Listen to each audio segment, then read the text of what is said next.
나는 전능하신 아버지 하나님, 천지의 창조주를 믿습니다. 나는 그의 유일하신 아들, 우리 주 예수 그리스도를 믿습니다. 그는 성령으로 잉태되어 동정녀 마리아에게서 나시고 본디오 빌라도에게 고난을 받아 십자가에 못 박혀 죽으시고 장사된 지 사흘 만에 죽은 자 가운데서 다시 살아나셨으며 하늘에 오르시어 전능하신 아버지 하나님 우편에 앉아 계시다가 거기로부터 살아있는 자와 죽은 자를 심판하러 오십니다. 나는 성령을 믿으며 거룩한 공교회와 성도의 교제와 죄를 용서받는 것과 몸의 부활과 영생을 믿습니다. 아멘.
기도하겠습니다. 사랑이 많으신 하나님 아버지, 거룩한 주일, 하나님께 마음을 모아 예배하게 하시니 감사합니다. 코로나19 바이러스가 많이 퍼져서 다시 가정에서 예배를 드려야 하는 상황이 되었지만 그럼에도 예배의 자리를 기억하며 모인 우리 소년부 가족들을 기억하여 주세요. 자유롭게 예배드리지 못하는 안타까운 상황이지만 상황보다 더 크신 하나님을 바라보게 하셔서 우리가 온 마음과 정성을 다해 주께 예배할 수 있도록 우리를 지켜주세요. 우리가 한 주간 주님 말씀대로 살지 못했던 시간들을 반성합니다. 같은 죄를 반복하지 않게 하시고 매 순간 하나님의 말씀이 떠오르게 하셔서 주님을 기쁘시게 하는 선택을 할 수 있도록 도와주세요. 소년부 어린이들과 선생님들, 삶의 자리에 주님이 언제나 동행해 주셔서 하나님께만 영광 돌리는 삶이 되도록 함께해 주세요. 말씀 전하는 박평환 전도사님을 통해 소년부 모든 가족들이 하나님의 말씀을 듣게 하시고 이번 한 주간 들은 말씀대로 살아갈 수 있도록 도와주세요. 오늘도 예배 가운데 주님 한 분만 영광 받아 주실 줄 믿으며 이 모든 말씀 예수님의 이름으로 기도합니다. 아멘.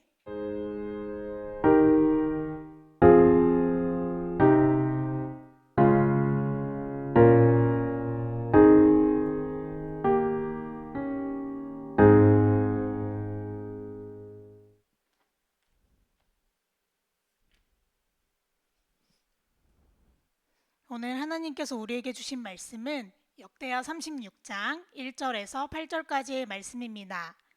함께 성경책을 펼쳐 찾아주세요. 역대하 36장 1절에서 8절까지의 말씀입니다.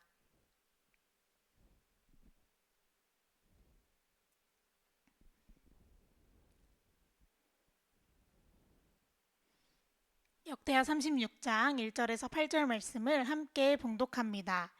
그 땅의 백성이 요시야의 아들 여호아하스를 세워 그의 아버지를 대신하여 예루살렘에서 왕으로 삼으니 여호아하스가 왕위에 오를 때의 나이가 23세더라.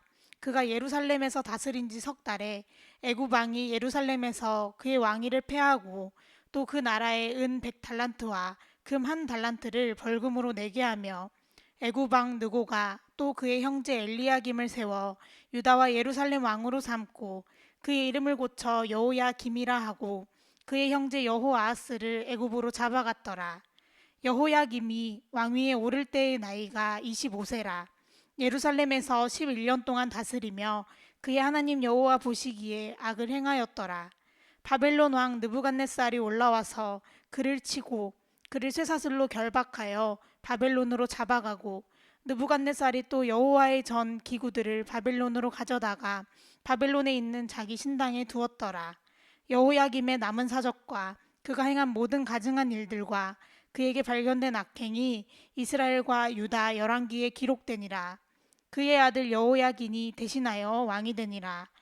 아멘. 하나님의 말씀입니다. 샬롬. 반가워요, 소년부 친구들. 한 주 동안 다들 잘 지냈나요? 현재 코로나 바이러스가 확산되고 있어서 사회적 거리 두기로 인해 우리 소년부는 가정에서 온라인으로 하나님께 예배드리고 있어요. 우리 소년부 친구들은 전도사님이 말 안 해도 스스로 잘 하겠지만 늘 예방수칙을 잘 지켜서 내 몸 건강에 유의했으면 좋겠어요. 더불어 얼른 바이러스가 잠잠해지고 성전 예배가 회복될 수 있도록 많은 기도 부탁드려요. 그럼 오늘도 말씀을 통해 우리 모두가 하나님을 같이 만나는 귀중한 시간이 되기를 소망하며 지난 시간의 내용을 살짝 짚어보고 시작할게요. 우리는 2주에 걸쳐 요시야 왕을 같이 살펴보았는데요. 그는 마음을 다하고 뜻을 다하고 힘을 다하여 하나님의 말씀을 순종하여 지킨 훌륭한 왕으로 평가받았어요. 더욱이 열악한 환경이나 악조건 속에서도 하나님의 말씀만을 순종하려는 의지를 가지고 모든 것을 극복하였어요. 그래서 우리도 내가 처한 상황이나 자라온 환경을 탓하지 않고 주어진 상황 가운데 꾸준히 하나님의 말씀만을 순종하며 살아가기로 다짐했어요. 그쵸? 우리 친구들이 설교 노트에도 이런 다짐과 기도들을 많이 써주었더라고요. 참 고마워요. 그 이후 요시야 왕은 말년에 애굽의 왕과 무깃도라는 곳에서 전쟁을 하다가 최후를 맞이하게 돼요. 그리고 이제 유다는 애굽의 속국이 되어 지배를 받게 되죠. 우리 친구들 이전에 여선지자 훌다의 예언을 기억하나요? 요시야 왕이 살아있을 때에는 하나님께서 유다를 심판하지 않으시겠다는 그 예언이 딱 들어맞았어요. 그리고 이제는 요시야 왕이 죽은 후 유다는 애굽의 지배를 받게 되면서 그 말씀이 조금씩 실현되고 있음을 느낄 수 있어요. 즉 유다 왕국의 희망은 조금씩 사라지고 있었어요. 요시야 왕에게는 4명의 아들들이 있었어요. 그들의 이름은 요하난, 엘리야김, 여호아하스, 시드기야예요. 이 중에 한 명을 빼고는 모두가 남유다의 왕이 돼요. 누가 왕이 되는지는 오늘과 또 다음 주 설교를 잘 들으면 알 수 있겠죠. 요시야 왕이 전쟁에서 죽자 신하들은 그 시체를 가지고 예루살렘으로 돌아와 묻어주었어요. 그리고 이제 그의 뒤를 이을 다음 남유다 왕을 세워야 했죠. 그래서 백성들은 그의 아들 중 여호아하스를 다음 왕으로 세우고 기름을 부어요. 그가 바로 남유다 17대 여호아하스 왕이에요. 근데 여호아하스는 남유다를 단 3달만 다스리고 사라지고 말아요. 왜 그랬을까요? 바로 남유다를 지배하고 있었던 애굽 때문이었어요. 애굽은 자신들의 동의 없이 마음대로 왕을 세운 것에 대해 불쾌해했어요. 그래서 여호아하스 왕을 폐위시키고 자기들 마음대로 새로운 엘리야김을 남유다 왕의 자리에 앉혀요. 이는 애굽이 한 나라의 왕을 본인들의 입맛대로 쉽게 바꿀 수 있을 정도로 그 영향력이 강했음을 알 수 있어요. 그런데 이 짧은 통치 기간 중에도 그는 하나님 보시기에 악을 행하였다고 해요. 그래서 결국 여호아하스 왕은 3달 만에 애굽의 포로로 끌려가게 돼요. 당시의 내용을 더 깊이 알고 싶다면 동시기에 활동했던 예레미야 선지자가 작성한 예레미야서를 참고하면 훨씬 풍성해져요. 함께 예레미야 22장 10절 말씀을 읽어볼까요? 시작. 너희는 죽은 자를 위하여 울지 말며 그를 위하여 애통하지 말고 잡혀간 자를 위하여 슬피 울라. 그는 다시 돌아와 그 고국을 보지 못할 것임이라. 아멘. 이는 예레미야 선지자의 예언인데요. 죽은 자, 곧 요시야 왕을 위하여 울지 말고 잡혀간 자, 곧 여호아하스 왕을 위하여 울라고 말하고 있어요. 말씀대로 여호아하스 왕은 잡혀간 애굽 땅에서 돌아오지 못하고 그곳에서 죽고 말아요. 반면에 새롭게 남유다의 왕이 된 엘리야김은 아까 나온 요시야 왕의 아들 중 한 명이었죠. 애굽은 엘리야김의 이름을 여호야김으로 개명시켰어요. 고대 사회에서 이름을 새로 부여하는 것은 그 대상에 대하여 완전한 지배권을 갖는 것을 의미해요. 이런 점에서 본다면 애굽 왕은 남유다가 애굽의 지배를 받고 있음을 확실히 하기 위해 이름을 바꾼 것으로 볼 수 있어요. 어느새 오래전 모세 때에 출애굽했던 이스라엘이 다시 애굽의 구속을 받는 위치가 되어버리고 말았어요. 남유다 18대 왕이 된 여호야김 왕은 사실상 애굽의 허수아비 왕으로 전락하고 말아요. 애굽은 이에 그치지 않고 유다에게 은 100달란트와 금 1달란트의 벌금을 내라고 지시해요.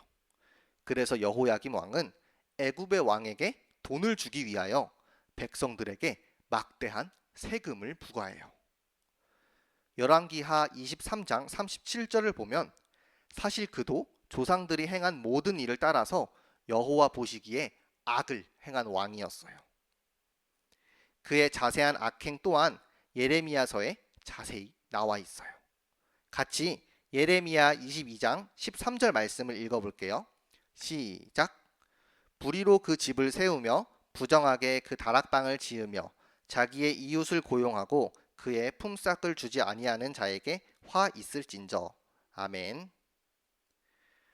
여호야김 왕이 강압적으로 엄청난 세금을 걷어들인 것은 순전히 애굽에게만 바치기 위함이 아니었어요. 그는 강제로 거둔 세금으로 자신을 위한 호화스러운 궁전도 지었어요.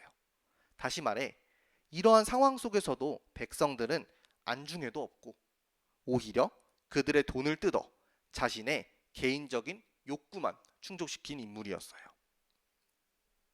이뿐만이 아니었어요. 예레미야 26장 23절을 보면 하나님의 이름으로 예언하는 우리야라는 선지자가 나와요. 여호야김 왕은 이러한 선지자들의 경고에도 아랑곳하지 않고 심지어 그 우리야 선지자를 죽이는 일도 서슴지 않아요. 또한 예레미야 선지자가 전한 하나님의 말씀이 기록되어 있는 두루마리를 칼로 잘라 불살라 버렸어요.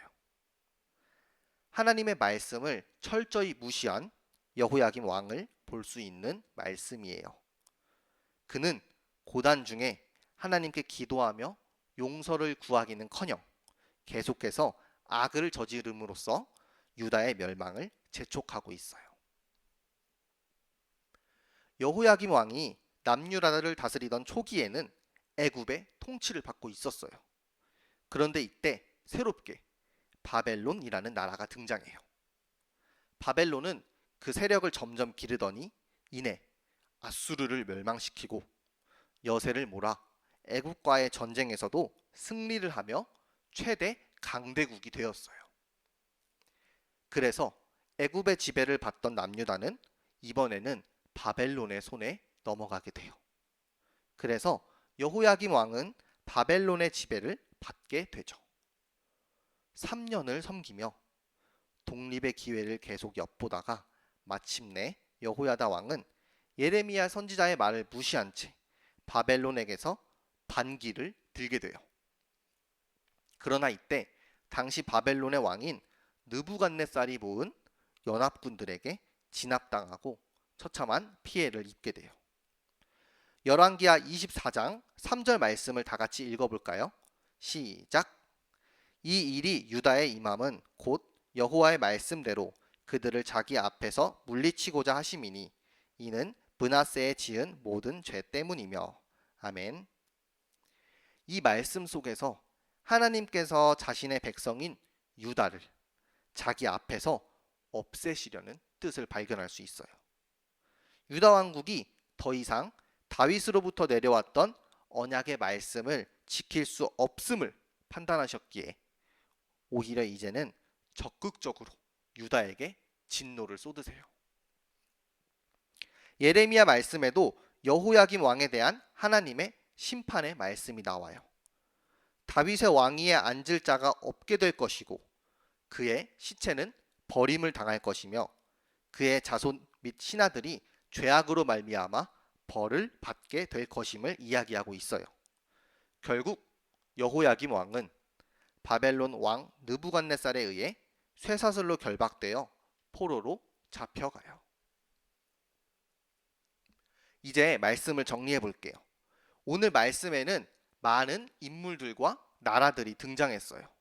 먼저 요시야 왕의 뒤를 이어 여호아하스가 왕이 되었지만 애굽에 의해 3달 만에 쫓겨나고 포로로 잡혀갔어요.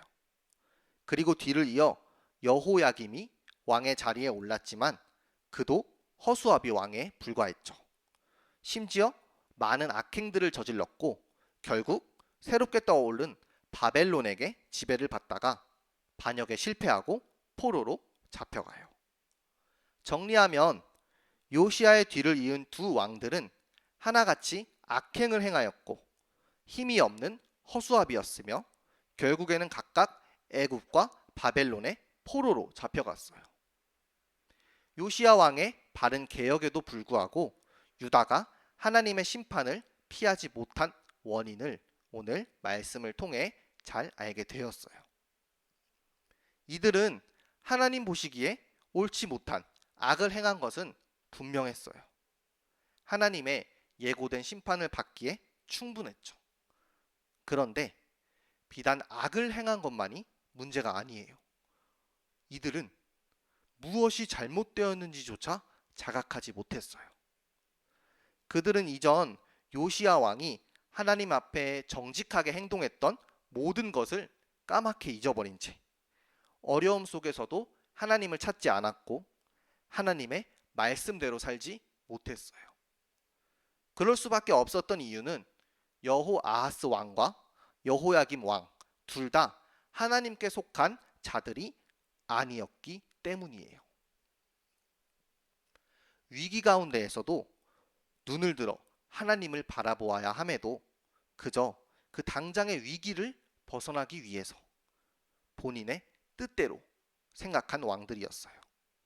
그들의 판단력은 흐려졌고 결국 애굽이나 바벨론에게 휘둘리고 말았어요. 심지어 그러는 중에도 여호야김 왕은 남유다의 회복보다는 개인적인 욕구가 더 앞선 왕이었죠. 성경은 이들이 여호와께 속하지 않았기에 결국 세상 왕들의 노예가 될 수밖에 없음을 보여주고 있어요. 사랑하는 소년부 친구들, 우리도 살면서 위기의 상황을 마주하게 되는 순간이 찾아와요. 그럴 때 그 문제를 해결하기 위해 어떤 방법을 찾고 있나요? 내 스스로 해결할 수 있어. 시간이 지나면 해결되겠지. 에이, 몰라. 일단 지금만 피해보자. 혹시 이와 같이 무엇이 잘못되었는지 모른 채 하나님이 아닌 다른 방법을 찾고 있지는 않은가요? 근본적인 문제의 해결 방법은 하나님을 찾고 하나님께 정답을 구하는 거예요. 그러기 위해서 우리는 먼저 하나님께 속해 있어야 해요. 하나님을 붙들고 의지한다면 흔들리지 않아요. 하나님과 함께라면 두려울 것이 없어요. 바라기는 우리 소년부 친구들이 하나님께 속해 있으므로 다른 무엇도 아닌 하나님만 바라보기를 소망해요. 지금 이 세상에는 코로나 바이러스로 인해 모두가 어려운 상황 가운데 있어요. 이럴 때일수록 우리 소년부 친구들은 오늘 말씀대로 하나님께 속해 있기를 바래요. 그래서 언제나 하나님의 품 안에서 사랑을 가득 누리는 우리 소년부가 되기를 주님의 이름으로 축복합니다. 함께 기도하겠습니다. 하나님, 오늘 말씀 속 여호아하스 왕과 여호야김 왕은 하나님 보시기에 악한 행동을 일삼았어요. 이들은 하나님께 속하지 않았기에 문제의 해결책을 하나님께 구하지 않고 본인 스스로 해결하려 했어요. 결국 다른 나라들에게 지배를 받고 포로로 끌려가는 등 비참한 최후를 맞이하게 되었어요. 하나님, 오늘 말씀을 듣는 우리 모든 소년부 친구들은 하나님께 속해 있기를 원해요. 어떠한 상황 가운데 놓였을 때 늘 하나님을 먼저 찾고 하나님께 해결을 구하는 우리가 되기를 간절히 원해요. 늘 하나님께 소속되어서 하나님의 사랑을 받으며 살아가는 우리가 될 수 있도록 도와주세요. 감사드리며 예수님의 이름으로 기도드립니다. 아멘.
하늘에 계신 우리 아버지, 아버지의 이름을 거룩하게 하시며 아버지의 나라가 오게 하시며 아버지의 뜻이 하늘에서와 같이 땅에서도 이루어지게 하소서.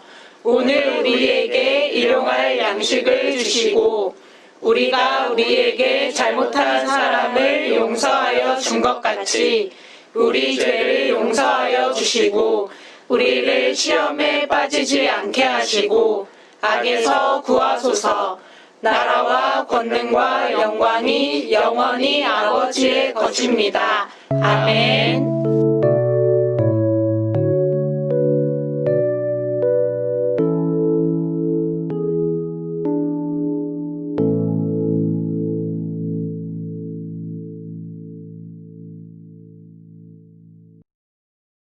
샬롬! 오늘도 가정에서 예배드린 모든 친구들을 축복합니다.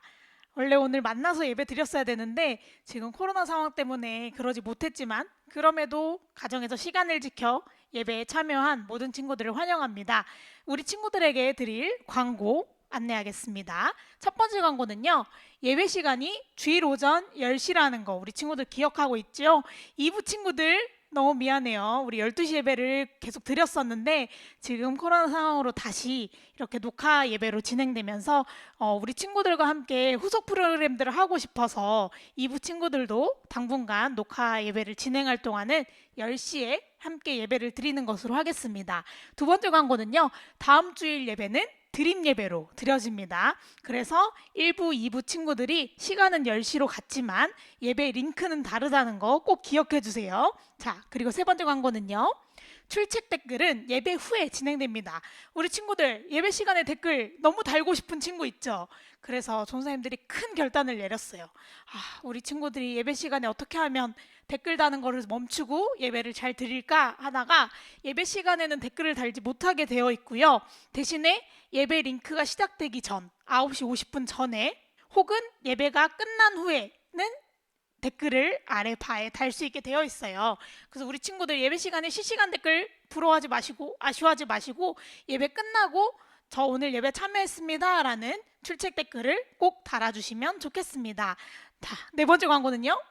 구독자 100명 이벤트를 진행하도록 하겠습니다. 무엇이냐면요. 우리 소년부 지금 구독자가 놀랍게도 100명이 되었어요. 물론 1, 2부 친구들 합하면 100명이 훨씬 넘는 숫자지만 드디어 100명이 달성이 되었습니다. 그래서 전도사님들이 어떤 이벤트를 할까 고민하던 중에 첫 번째 이벤트는 설교 노트를 시상하도록 하겠습니다. 지난번에 우리 이도문 목사님이 말씀해 주신 대로 설교 노트를 잘 쓰고 있는 친구들이 있었어요. 물론 보상이 꼭 따라가야 되는 건 아니지만 그럼에도 설교 노트를 한 번도 쓰지 못했어요 하는 모든 친구들까지 우리가 한 번 이상 쓰면 좋은 일이 있을 거예요 라고 광고했었는데 바로 그 좋은 일을 이번에 하려고 합니다. 그래서 오늘까지 기회를 드릴게요. 설교 노트를 한 번도 안 썼던 친구들은 한 번 이상 쓰면 저희가 다음 주에 그 친구들을 조사해서 모아서 시상하도록 하겠습니다. 저 설교노트 썼는데 어떻게 상 받을 수 있죠? 하는 친구들은 잊지 마시고 오늘 설교노트를 꼭 써서 담임선생님께 보내주세요. 그럼 담임선생님들이 1부, 2부 선생님들이 각자 전도사님들한테 알려줄 거예요. 그럼 그 친구들을 명단을 추려서 그 친구들에게 선물을 주도록 할 텐데 선물을 어디서 받을 수 있나요? 짜잔! 두 번째. 다음 주에 라이브 방송 퀴즈 대회에서 받을 수 있어요. 라방 퀴즈 대회는 목표는 두 가지예요. 우리 친구들에게 선물을 주기 위함도 있고요. 하나는 우리 지난주 라이브 성경 퀴즈 대회 했을 때 어떤 왕까지 다뤘던지 기억나요? 아달랴라고 하는 7대 왕까지 다뤘었는데요. 이번에는 그 다음 순서 8대 왕 이름이 무엇이죠? 까먹은 거 아니죠? 요아스 왕이에요. 요아스 왕부터 마지막 왕이 20번째 왕인데요. 다음 주에 전도사님이 설교할 부분이에요. 바로 그 20번째 왕 시드기야까지 문제를 내도록 하겠습니다. 그래서 설교 노트를 열심히 쓴 친구들 기회가 있겠죠. 그래서 그 친구들에게 설교 노트 시상도 하지만 라이브 방송 퀴즈 대회에 마친 친구들에게도 시상이 있다는 점 꼭 기억해 주세요. 그럼 다음 주에는 라이브 퀴즈 대회를 참여해야 되기 때문에 반드시 10시에 예배를 드려야겠죠. 오늘 광고는 여기서 마치도록 하겠습니다. 그럼 다음 주에 만나요. 안녕.